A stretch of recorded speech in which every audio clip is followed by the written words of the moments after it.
Coucou, aujourd'hui on parle de la justice. La justice, c'est cette carte qui nous parle de décision, de vérité, d'équilibre.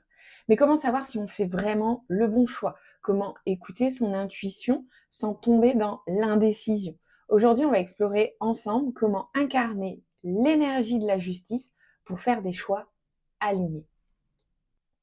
Coucou à toi et bienvenue dans Tarot, Astro Co, le podcast où on explore ensemble le tarot, l'astrologie et tout ce qui touche à l'intuition et à la créativité. Je suis Aurore, je me considère comme une tarologue créative, passionnée par tout ce qui nous aide à mieux nous comprendre et à reprendre notre pouvoir. Mon objectif, c'est de te montrer que le tarot n'est pas un outil mystérieux réservé à une élite, mais un formidable compagnon de route pour avancer avec confiance et clarté. Alors, si tu veux aller plus loin avec moi, tu peux me retrouver sur Patreon. Je te partage chaque semaine des tirages exclusifs, des exercices créatifs pour approfondir ta pratique du tarot. Tu peux me trouver aussi sur YouTube, dans la chaîne Je peux pas, j'ai Créatarot, que j'anime avec Géraldine de la Sardine Plastique. Pareil, tu trouveras des vidéos créatives, des tutos, enfin bref, tout un panel de contenu. Et bien sûr, sur Instagram et Facebook, aurore.tarologue, où je te partage mes inspirations du moment et mes tirages. Tu trouveras toutes les infos sur mon site internet tarotastroandco.com. Aujourd'hui, je voulais te parler d'une carte puissante, la carte de la justice. Je t'explique pourquoi je t'en parle. Je t'en parle parce que en numérologie, en tout cas quand tu calcules l'année 2025, l'année 2025 est une année 9. Donc, je t'ai déjà parlé de la carte de l'ermite.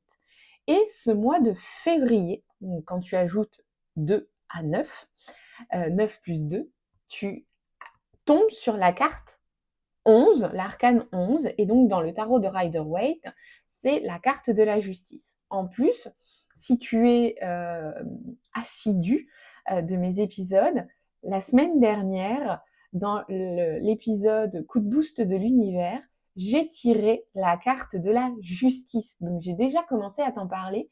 Donc tu ressens, tu vois déjà que c'est une carte importante pour ce mois de février. Alors cette carte de la justice, elle nous rappelle que nos décisions façonnent notre réalité et qu'il est temps d'arrêter d'hésiter pour trancher avec clarté. Ok? Allez, c'est parti. On va aller plus en profondeur dans cette carte de la justice. J'ai mes notes sous les yeux pour pouvoir ne pas perdre le fil de ce que je te raconte. Alors, la justice, elle est souvent perçue comme une carte d'équilibre. D'ailleurs, elle est reliée au signe de la balance. Mais attention, avec la carte de la justice, ce n'est pas un équilibre statique. Ce n'est pas aussi rester figé dans l'indécision, assez typique de la balance d'ailleurs, c'est l'équilibre du mouvement juste. Celui qui nous permet d'analyser, de comprendre et de trancher avec discernement. La justice, tu vois, on peut vraiment la relier, je trouve, à l'élément R, l'élément associé à la balance, au Verseau et au Gémeaux. Quand elle apparaît dans un tirage, la justice, elle peut te parler d'une prise de décision importante, d'une situation où la vérité doit être révélée, ou d'un besoin de faire preuve de clarté et d'objectivité. Elle t'invite aussi à regarder les faits en face, sans détour, et à agir avec intégrité. Un point essentiel à retenir avec cette carte, c'est que tous les choix ont des conséquences. Tout choix que tu fais a des conséquences.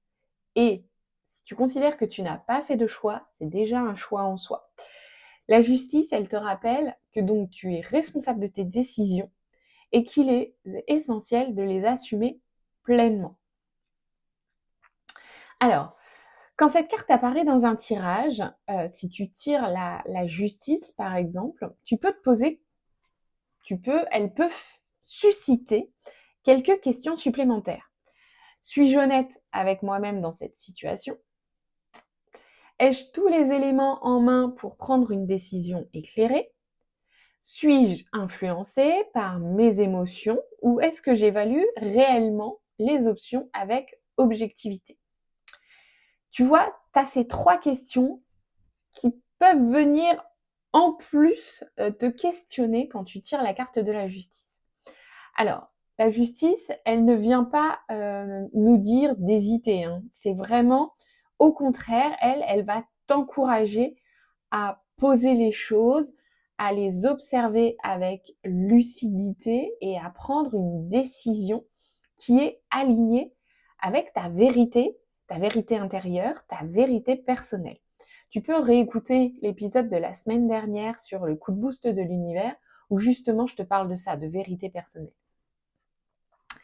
Cette carte, elle n'est pas là pour te juger, hein, mais plutôt pour te rappeler vraiment que tu as le pouvoir de choisir en pleine conscience et qu'elle va te pousser aussi à agir avec maturité et responsabilité.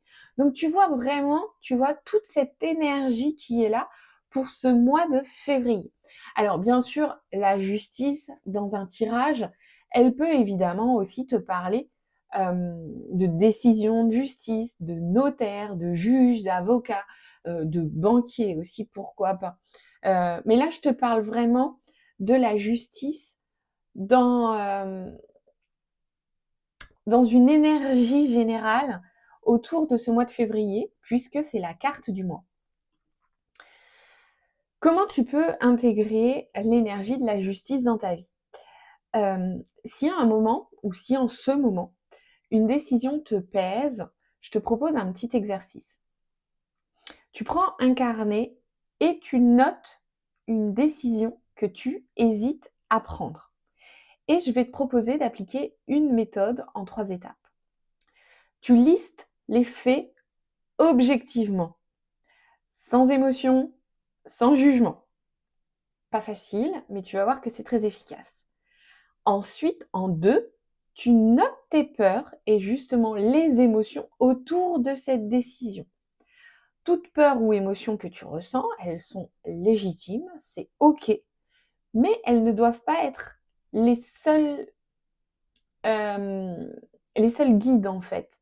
Tu ne dois pas focaliser tes décisions que sur un impact émotionnel et notamment des peurs. Et enfin, tu te poses cette question: si je faisais confiance à mon intuition et à mon bon sens, quelle serait ma réponse? Tu sais, souvent, on diabolise le mental, alors que le mental, il a une forte capacité d'analyse. En fait, l'idée, c'est de ne pas renier le mental, c'est juste de l'associer avec l'intuition.